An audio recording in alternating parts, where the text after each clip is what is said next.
I found it the best way to do Mage Tower as a feral druid is how I did it. You may ask why. Cause I'm a new retail player that I'm gonna play War Within and I'm fairly new. So if I can do it, everyone else can do it too. First of all, you will need consumables and you can do some enchants too that might help out. The best enchants and consumables you can get are the ones from Legion patch because that's when Mage Tower came out, and when you enter the Mage Tower they will not get nerfed, but if you use like War Within flask and stuff, they will get nerfed when you get inside. Like the new flask will give you only 15 stats, but if you use Legion patch flask that is called Flask of the Currents, you will get 45 stats.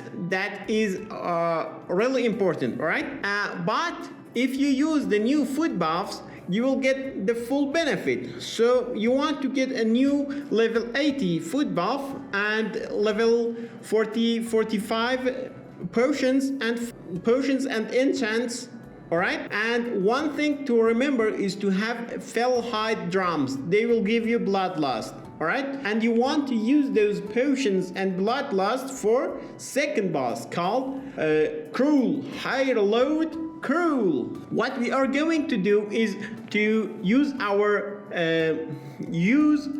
talents like I did. It's called Lunar Druid. Alright, and we want to spam our macro for beams, moonfires, and we want to spam our macro for moonfires, and there are some ads that are only killable by moonfire and they will die with 2 casts of moonfire. So you want to spam your macro whenever you can, and the moonfire, if there are those eyes, they will be casted on the eyes, but if there are no eyes they will be casted on the boss. So you want to just keep your macro going. I used my back button on the mouse to use the macro, so I just kept pushing it. Then there will be 4 ads that will come every minute, and you want to charge back at the boss when the ads come, and you have them. You gather them around the boss. You use your Lunar Beam ability. 1 charge and 1 swipe, they will die. But remember, they will use a cast,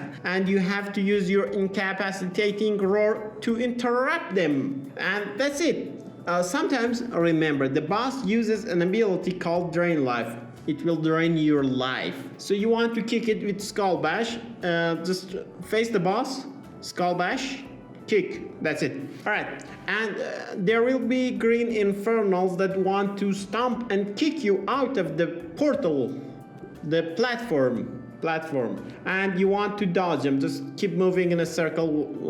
That's what I did. I don't know if it's the right movement or not, but I just kept moving in a circle around the boss. Use trash. So if you use trash around the circle and then go on the ability around the boss, he's gonna make a pull around him, so you don't want to keep meleeing the boss because he will give you a stacking debuff that will reduce your health pool, and the most you can get is 5, 6 or 7 stacks. 7 is the most, I guess. Sometimes you want to use your bark skin for if you get too much stacks so you don't die.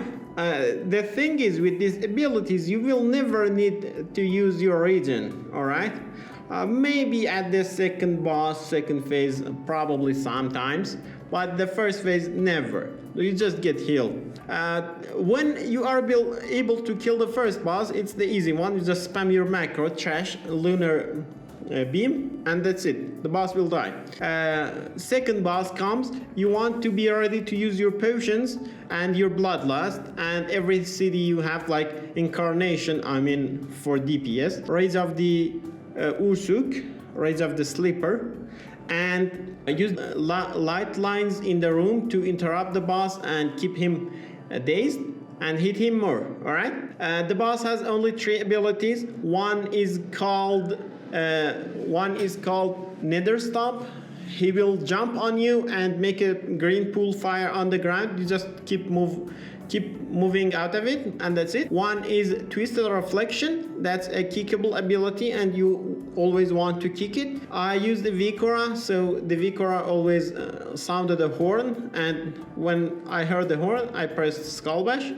and kick the boss. That's it. The only ability that might kill you is called Annihilate, and that will stack. So you want to push the boss as fast as you can and kill him, so you don't get too many stacks of Annihilate. All right. If he hits you with Annihilate with no CDs, probably the first one will be near 30k, the second one will be like 40, third one 50, like fourth one 60. Every time it will like increase by 10k, I guess.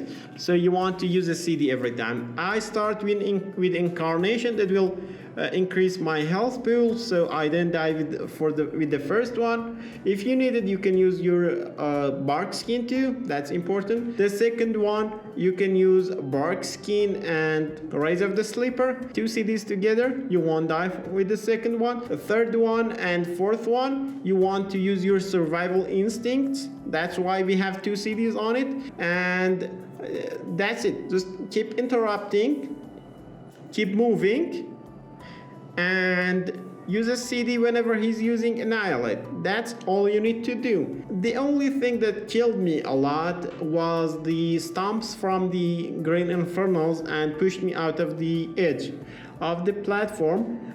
Sometimes what I did was I turned my back against the wall, so whenever they pushed me, the wall would catch me and I won't die. And sometimes you can your feral charge and charge back at the boss and don't die as well. Like what I said, if I can do it, you can do too.